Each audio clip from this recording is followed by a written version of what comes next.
Hello again. Sometimes I record things just because I know I'm going to forget. And part of my healing process and understanding and processing all of the thoughts that have gone on in my life is built upon the thoughts of the past and current thoughts. And I do forget many things. And I have these revelations and these epiphanies, but they're not massive. But they're, yeah, these revelations. And I can't build on them because I have forgotten them. And that's one of the reasons why verbalizing something does help me, because once I verbalize it, I then remember other little bits that I'd forgotten and I start to put them together. Now, I was thinking about many things after I did my last chat with you. And one of the things that I find striking is the amount of things that I tried to do for my husband that I now have to do for my children, that I thought it was just a normal understanding for people. And it is actually a normal understanding. And I remember it because I once started to write a book back in about 2006, 2007. I started writing a book, and it was, I can't remember what you would call it, but you know, when you do a PhD or write a book and you have a thing right inside the first page, which is for why you wrote it and who it was for, and just a little sentence to dedicate it to that person. So my husband dedicated his PhD to me, and on the book, I wrote it for my husband, but for any other husband as well, but basically for him. And it was because every single thing that he hadn't learnt to do in his childhood, he struggled to learn then. And there was things like how to do the washing, how to do certain cooking, how to do many things. Sorry, I just heard the neighbours. And it was a step-by-step process because that's the way he needed to learn, and he needed things to be set out. And I recognized that it was something that many people would need. And it was also, in some sense, the basis of the business I built up later on in life a couple of years ago. I had to end up closing that down to look after Mississippi, my second child. But it was really a successful business for what it was. And it was helping people, particularly with ADHD and autism, because they needed these set out rules where others like us, who weren't as divergent, let's call it, were able to see the world and assimilate the knowledge and come to their own conclusions, and the problem solving, it worked differently. And we didn't need to be manually taught each process. And at the time, I thought maybe it's just people who hadn't learned it in childhood and had had things done for them previously, or a number of different things, or there was just certain personality types. And in the reality, that is truth. That while we do have neurotypical and neurodivergent people, neurodivergent isn't just a disability or someone with autism. It is a huge chunk of our population, maybe a third. They know it's at least a quarter, but a third of our people who are not the norm because they aren't in the bigger bunch, but there is a big minority of them. And I recognize that, and so I thought, I'm writing this stuff out for Justin. Why don't I have it so that other people can benefit from it as well? Because I know so many people that need it. And I keep reflecting on the fact that I used to have to write out these type of lists to help Justin understand things. And looking back at all of his anger and his resentment of things, or not understanding where people are coming from, or offending people, or really having a different viewpoint and perspective than most people would have in life. And I see it in the children all the time. Now, yes, because I saw it in my dad. Yes, because I saw it in my husband. Yes, because I saw it in my children. I've been surrounded by this my entire life. And all of the friends I've had have also, the ones that have really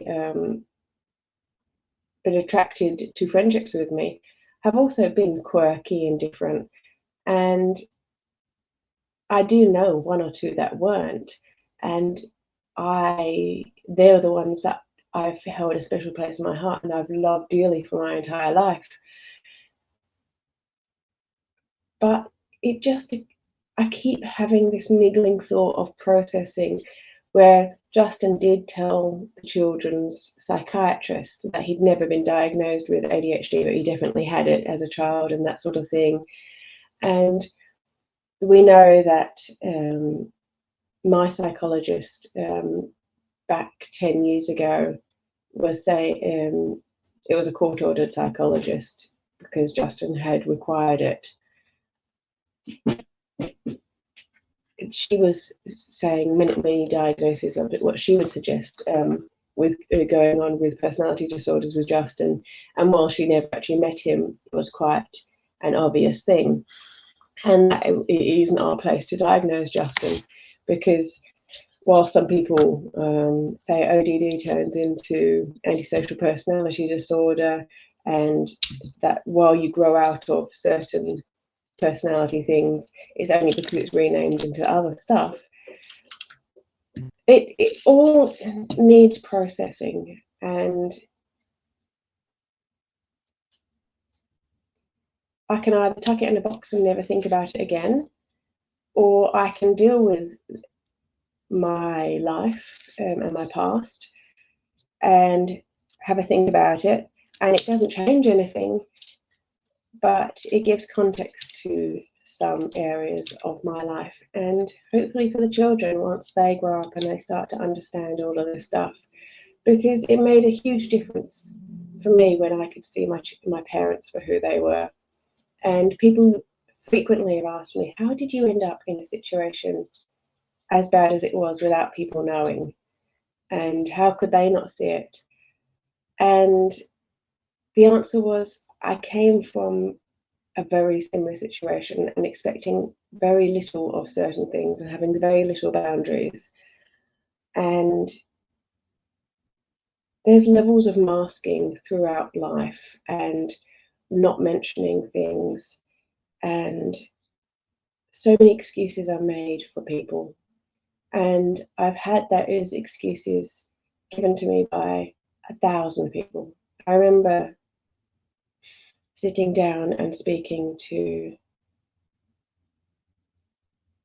how do I put it without saying who they were?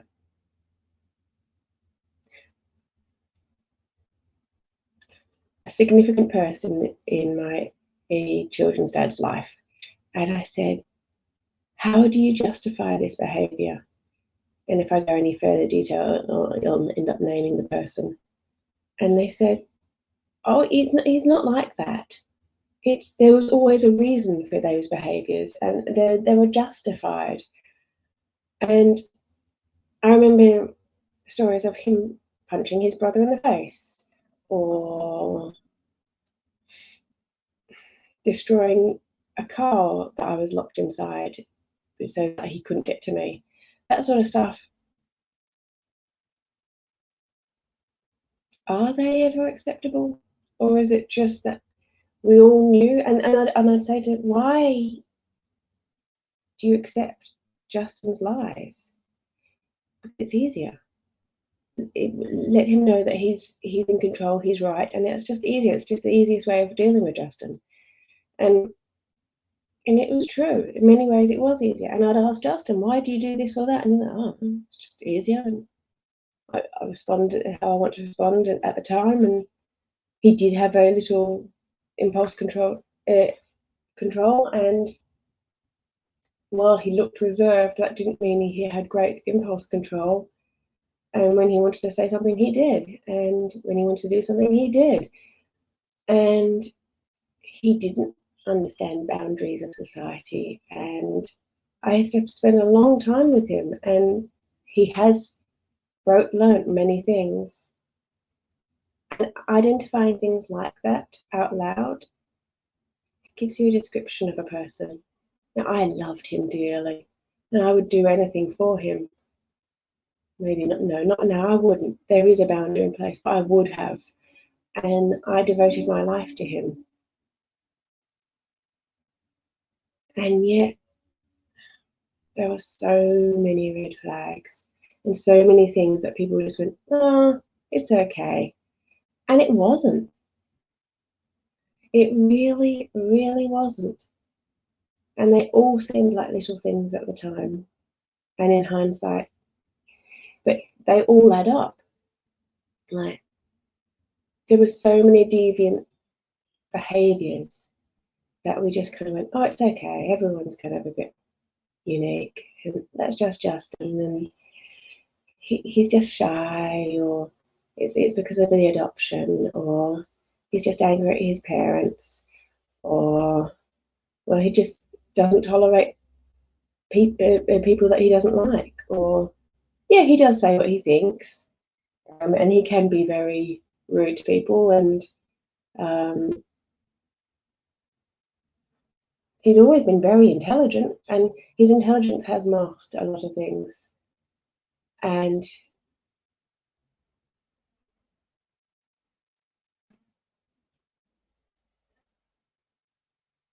I wish things were different.